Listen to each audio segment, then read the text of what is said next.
estudiar poemas, me sentía muy cómodo con ellos, es decir, creo que los había entendido, aunque no sabía que, por ejemplo, José Luis había escrito este último poema para la niña de India, o que Ada tenía miedo por la noche cuando era niña.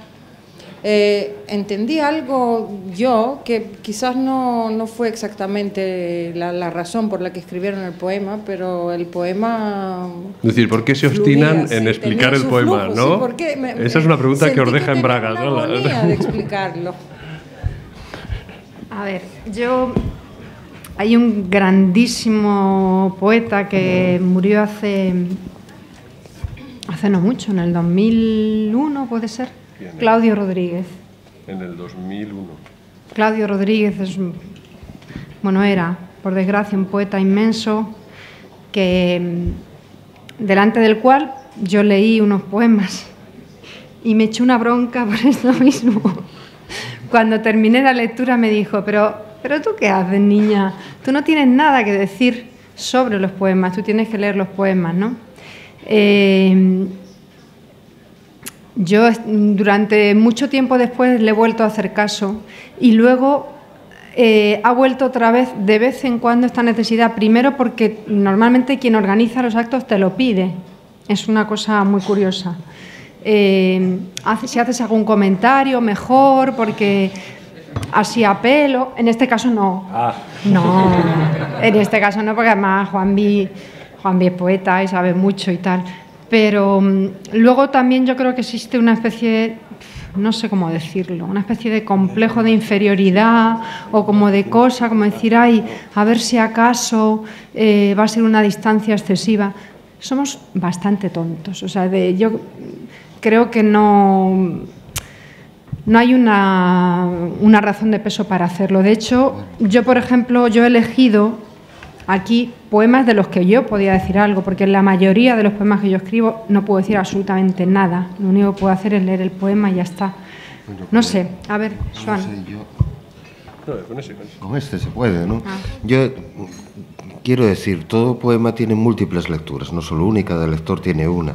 De alguna manera, contar alrededor del poema alguna cosa puede ayudar al lector no a entender el poema, no a entender el poema, sino a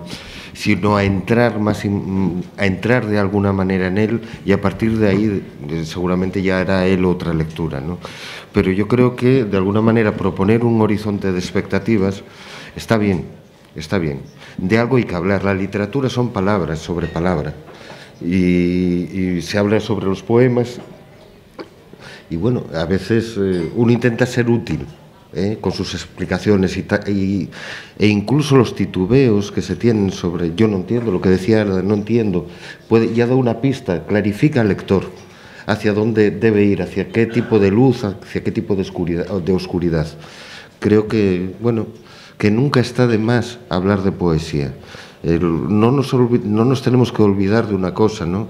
La lengua sirve para muchas cosas, para muchas, pero fundamentalmente sirve para decir, sirve para comunicar, ¿no?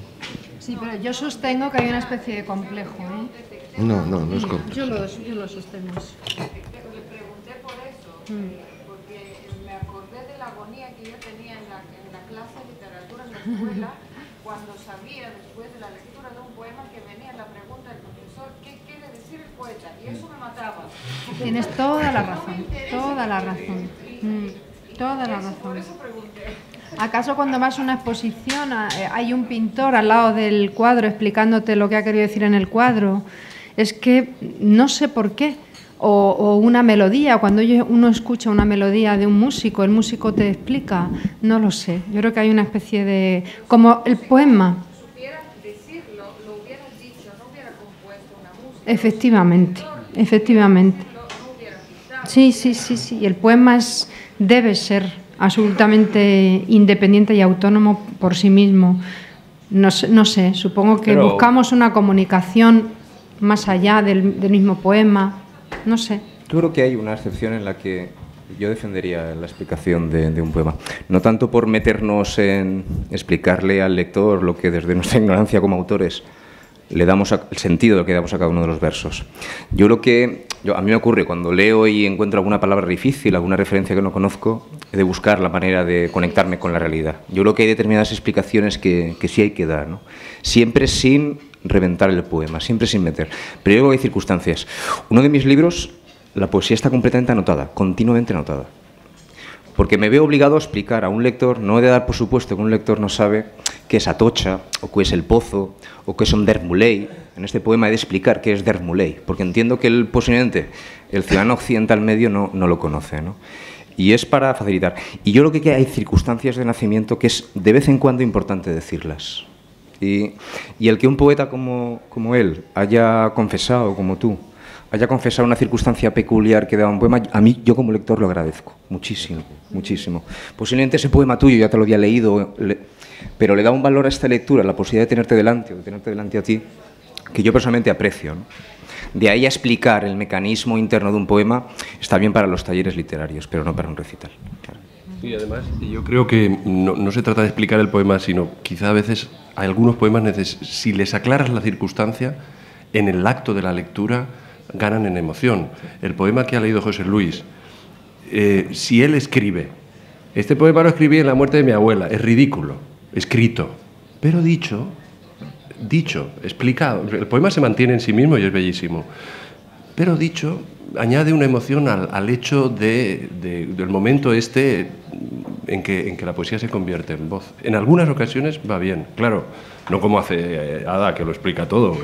Ada lo ha hecho muy mal, porque Ada es fatal en eso, ha explicado todo, y ahora voy a leer el poema que lleva por título que no tiene título, pero eso es fatal, pero los demás lo han hecho muy bien. Sí, Bueno, pues sí, no sé, creo que José Luis quería decir algo. Sí, bueno, no, voy a ser muy breve. No, decía Celan, ¿no? Él comparaba la poesía con una botella al mar, ¿no? Que va en busca de un tú, que no se sabe nunca cuándo llegará. Yo creo, a veces, claro, cuando uno escribe poesía, a veces tiene la tentación, ¿no? de impulsar la botella para que llegue antes, ¿no? Porque te da miedo, ¿no? De que no haya ese contacto, esa comunicación. Pero yo sí estoy de acuerdo que hay a veces un poco de prejuicio por nuestra parte, ¿no? De un cierto miedo que a no ser comprendido, a no llegar, ¿no? Que a veces perjudica al poema. Tú. Hola, soy periodista. Yo creo que, bueno, es una cosa muy personal, pero es lo que yo creo es que ustedes explicando, en cierto modo, cada poema, nos acerca más a nosotros. Podemos comprender un poco más qué es lo que les movió a escribir ese poema y luego hacerlo una cosa nuestra también. Los hace más humanos. No unas personas que son por ahí, que escriben poemas, en fin, y que no tienen nada que ver con nosotros, los seres normales. Yo quisiera hacer una pregunta, que si lo pueden decir en una muy corta frase cada uno de ustedes. ¿Por qué escriben poemas? ¿Cuál es el objetivo? Una frase. Pasa el micrófono. Juan, no. Empiezas tú, venga. O alguien lo sabe. Una frase solo. ¿Alguien lo sabe? No lo sé. No sé por qué escribo. No sé. Bueno, escribo poemas porque leí poesía. Escribo porque leí. O sea, le cayeron en mis manos una serie de libros y esos textos me emocionaron y yo quise imitar esos textos. Escribo porque leí.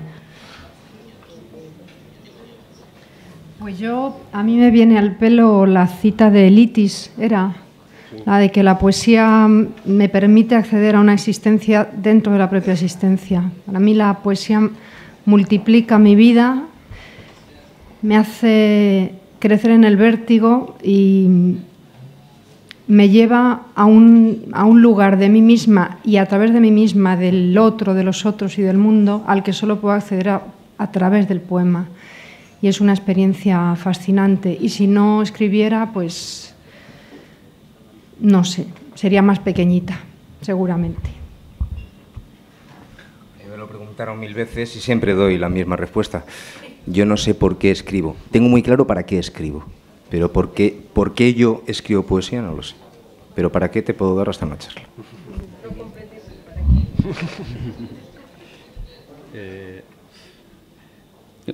Bueno, la verdad es que yo cogería cualquiera de las respuestas, pero para que no parezca que no quiero escurrir el bulto. Yo creo una de las razones por las que uno escribe poesía quizás sea para saber por qué lo escribe. Bueno, puede parecer muy paradójico y muy absurdo, pero quizás si uno supiera realmente por qué lo hace, a lo mejor dejaría de escribir, ¿no? Yo creo que en cada poema uno se inventa un poco lo que es la poesía, ¿no? Quizá porque no hay una definición previa, cada poema hace una nueva definición de la poesía, pienso. Mi abuela lo preguntaba de otra manera. Decía, ¿por qué no llevas la línea hasta la derecha del todo? O sea, ¿por qué no llevas? ¿Por qué lo cortas? ¿Por qué vuelves antes? O sea, con lo caro que va el papel, o sea, ya porque ahorraba todo, ya era la reina del reciclaje y no comprendía cómo un libro, sobre todo los de Ada Salas, puede tener una página entera en blanco, que es, no sé, un libro, pues, claro, y para 2 versos, entonces no se entiende, la verdad es que yo tampoco lo entiendo, ¿eh? No sé por qué. No, yo no sé por qué.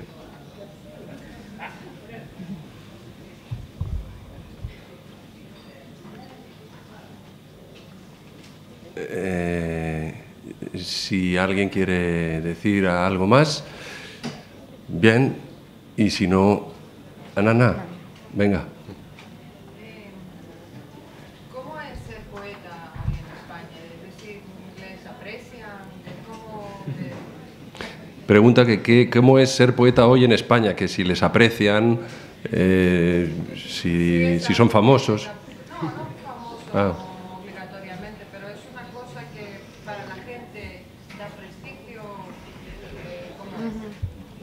Sí, no sé, cuando un concejal de un ayuntamiento te presenta, pues normalmente, bueno, el señor está, él es poeta, o bueno, ¿dónde están los escritores? Y el poeta, ¿dónde quedó? ¿No? Siempre llaman por el poeta, ¿no? Parece que entre escritor y poeta que hay un abismo, ¿no? Y eso se va amontonando. Yo he escrito alguna novela y desde entonces ya soy escritor y poeta. Cosa que a mí me sorprende mucho, esto siempre desde la visión del concejal, ¿no? Pero además trabajo en un periódico y entonces soy escritor, poeta y periodista, ¿no? Entonces es tremendo, ¿no?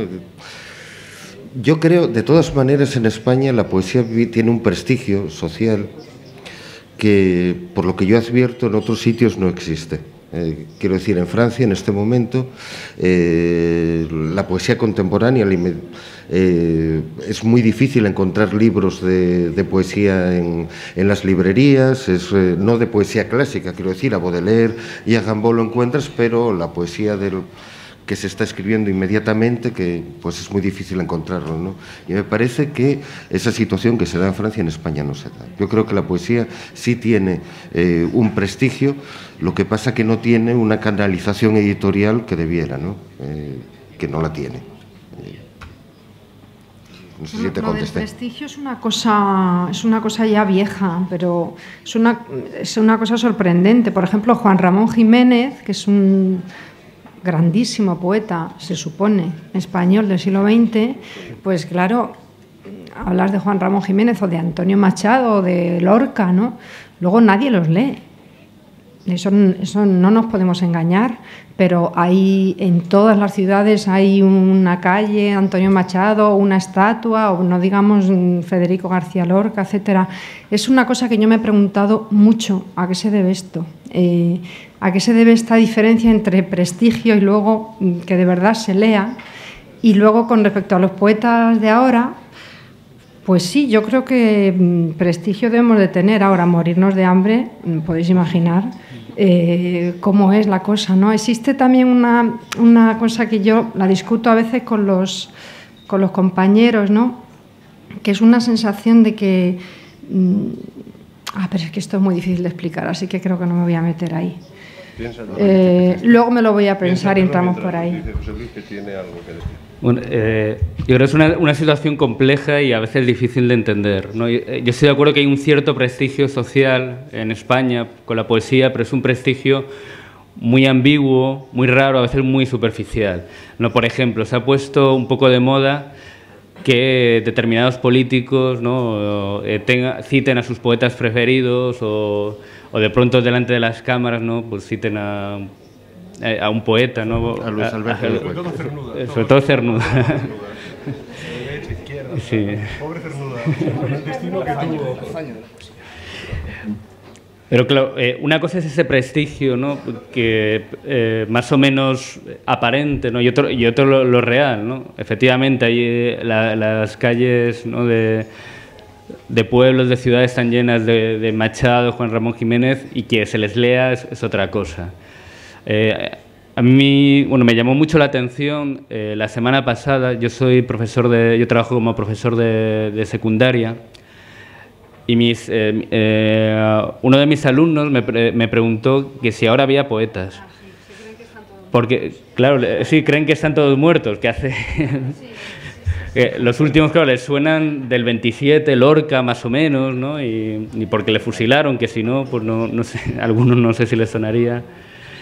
Y es llamativo, ¿no? Y por otra parte, claro, existen ahora mismo en España...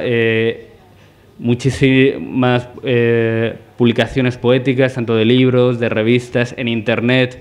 Hay un montón de páginas, ¿no? sobre poesía, pero yo creo que el problema es que a veces es un mundo un poco endogámico, ¿no? Que nos leemos entre nosotros, pero a veces es casi... Uno se emociona mucho cuando encuentra un lector de poesía que no escribe poesía, ¿no?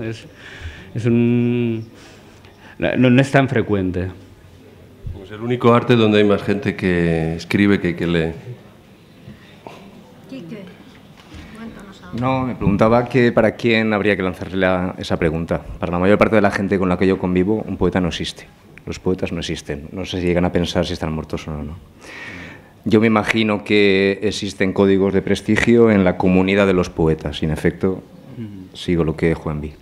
Pero de vez en cuando uno sí que presencia la maravilla de esa comunicación del salir, ¿no? Yo he tenido ocasión de ver a poetas recitando y gente no relacionada con la poesía, no especialmente metida como lectores de poesía, que a lo mejor reflejarían mucho la situación de nuestros alumnos, vibrando con lo que está pasando, ¿no?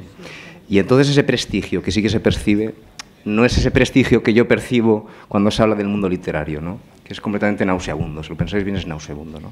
Y ahí sí que tiene la poesía esa palabra. El tema es cómo abrir brechas en ese sentido, es continuamente abrir brechas en ese sentido, pero para la mayor parte de la gente que convive, los poetas no existen. No, pero es curioso cómo a veces esa comunicación se da precisamente en lo oral, ¿no? Claro. Como a veces gente que no cogería un libro de poesía, pero se emociona escuchando poesía, ¿no? Es algo para reflexionar. Tiene muchas formas, no solo la escrita. La poesía tiene muchas formas, no solo la escrita. Existe una poesía oral, existen las canciones, son poesía, existen múltiples formas de poesía que la poesía es útil.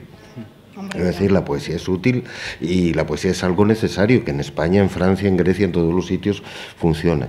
Después, la labor de los jóvenes poetas o de los poetas menos jóvenes como nosotros, o de los poetas que... Pues eso es diferente, claro, ya se va...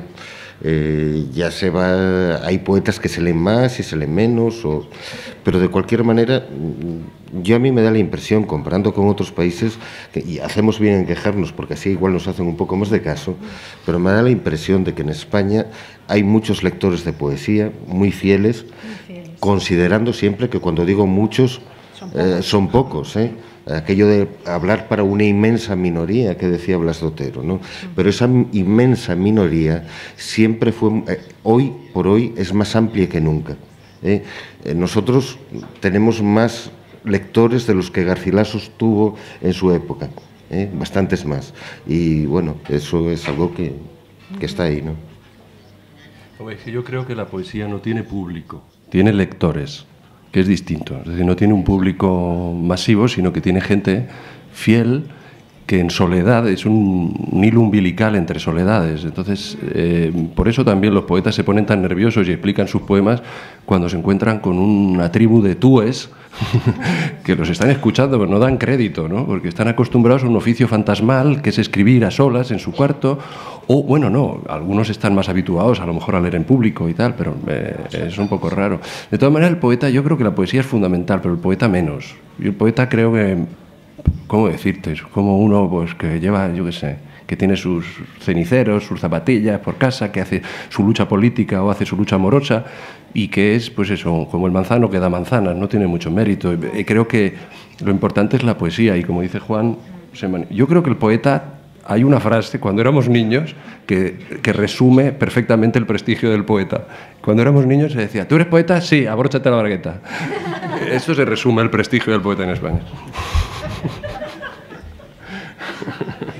Que vamos con la vergüenza por favor, ¿no? Claro. Abróchate. Bueno, y otra, perdonad, una anécdota sobre el prestigio de los poetas muy, muy divertida es lo que ocurrió en Málaga cuando murió Jorge Guillén.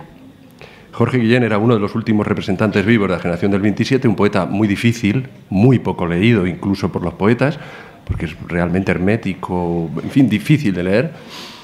Pero cuando murió, los medios de comunicación, que son los que mandan, ha muerto el gran poeta Jorge Guillén, ha muerto el gran... Y aquello fue una multitud en el entierro, miles y miles y miles, toda Málaga entera, las marujas, las familias enteras con niños al entierro. Y Jorge Guillén había dejado en el testamento que quería ser enterrado en el cementerio inglés.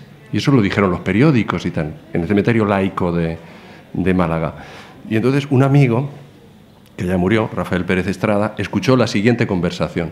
Estaba en el funeral y entonces una señora que le dijo a la otra, oye, si se ve que era un poeta extraordinario. Dice, pero tú lo has leído. Yo, ¿qué voy a leer? Yo no lo he leído, pero se ve que era muy bueno, muy bueno. Dice, fíjate si era bueno, que lo van a enterrar en el Corte Inglés. Entonces, ese es el prestigio del poeta, ser enterrado en el Corte Inglés. Ese es el destino del poeta español. Bueno. A lo mejor explica lo que es el Corte Inglés, porque a lo mejor es gente que no lo sabe. Bueno, el Corte Inglés son unos grandes almacenes, lo sabéis, ¿no? Unos grandes almacenes, donde entierran a los poetas en España. Donde los poetas van, como un cementerio de fan. Bueno, si nadie pregunta más, la velada es muy agradable, pero ya se ha hecho una cierta hora, ¿no? Y entonces, muchas gracias a todos por asistir. Muchísimas gracias a Juan, a Ada, a Enrique y a José Luis. Y nos vemos en la próxima cita poética, que será en mayo. Yo os emplazo ya, creo que es el 12 de mayo, y tendremos aquí a un monstruo de la poesía española, una voz extraordinaria, a Carlos Edmundo de Ory. Os esperamos en Llanós el 12 de mayo para escuchar a una leyenda viva de la poesía española, un grande de grandes. Muchísimas gracias.